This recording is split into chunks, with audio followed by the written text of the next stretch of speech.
pakcik kami atau teman kita yaitu Ruslan bin Zakaria Usman. Mengenang sosok Aibtu Ruslan, polisi ditusuk polisi di Riau selalu jaga silaturahmi dan peduli sesama. Meninggalnya Aibtu Ruslan akibat ditusuk rekan sesama polisi berinisial Bribka WF pada Selasa 20 Desember malam menyisakan duka mendalam bagi pihak keluarga, sanak saudara, kerabat, dan rekan-rekannya sesama anggota polisi. Kepergian almarhum pun menjadi pukulan bagi keluarga, terlebih anak dari Aibtu Ruslan, Ganarian Pratama, yang mengaku bercita-cita jadi anggota Polri. Nanda Sazali, keponakan Aibtu Ruslan, mengatakan almarhum merupakan sosok yang begitu peduli dan baik dengan orang tua, keluarga, sanak, saudara, dan teman. Adapun perkataan almarhum Aibtu Ruslan yang diingat Nanda saat melaksanakan ibadah umroh. Aibtu Ruslan mengatakan agar mendoakan anaknya Ganarian Pratama dapat mengikuti tes polisi, dikarenakan sang anak bertekad meneruskan cita-cita ayahnya. Namun, Nanda mengatakan bahwa Rian kemarin sudah tes 2 kali tapi gagal. Oleh karena itu, Nanda berharap kepada Kapolda Riau agar mendapatkan perhatian khusus. Dilansir dari tribunnews.com, Nanda mengatakan almarhum Aibtu Ruslan merupakan anak ke-9 dari 10 orang bersaudara. Almarhum yang meninggal di usia 47 tahun itu pun meninggalkan seorang istri dan 2 orang anak. Ia juga membeberkan bahwa almarhum merupakan tulang punggung keluarga.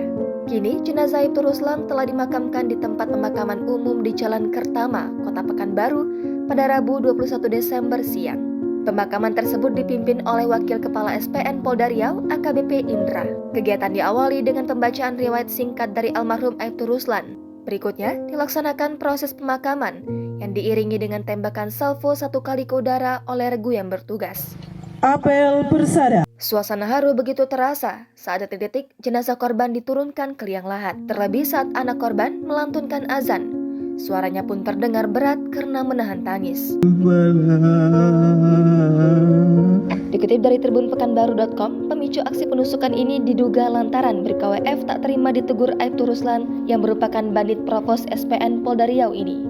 Adapun kronologis kejadian bermula saat Aibtu Ruslan sekitar pukul 15.45 waktu Indonesia Barat pada Selasa 20 Desember kemarin datang ke penjagaan SPN memanggil Bribka WF untuk melaksanakan apel.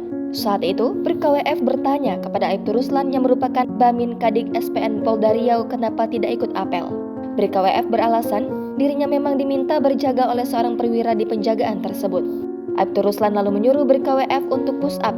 Namun, permintaan itu ditolak oleh Bribka WF. Lalu, terjadilah selisih paham antara keduanya namun sempat dilerai oleh personil lain. Aibtu Ruslan pun kemudian pergi untuk mengikuti apel. Selanjutnya, perwira penjagaan memanggil Bribka WF dan meminta senjata revolver inventaris agar diserahkan. Bribka WF juga diminta pulang. Sekitar pukul 19.15 waktu Indonesia Barat, Bribka WF datang kembali ke SPN Polda Riau bersama kedua orang tuanya dan adiknya. Bribka WF mencoba menghadap kepada unsur pimpinan di SPN Polda Riau. Namun, ternyata ia merasa tidak puas. Lantas, Bribka WF berlari menuju ke penjagaan dan bertemu Aibtu Ruslan. Sempat terjadi perkelahian antara keduanya, hingga Bribka WF mengeluarkan sangkur dan menikam Aibtu Ruslan yang mengenai bagian dada kiri dan rusuk kiri korban. Akibat kejadian ini, Aibtu Ruslan jatuh ke tanah dan Bribka WF kabur menggunakan sepeda motor. Terkait kejadian ini dibenarkan oleh Kapolda Riau Irjen Pol Muhammad Iqbal melalui Kabid Humas Kombes Pol Sunarto. Lanjut, Kabid Humas, Kapolda Riau memastikan pelaku akan ditindak tegas dan diproses sesuai hukum yang berlaku.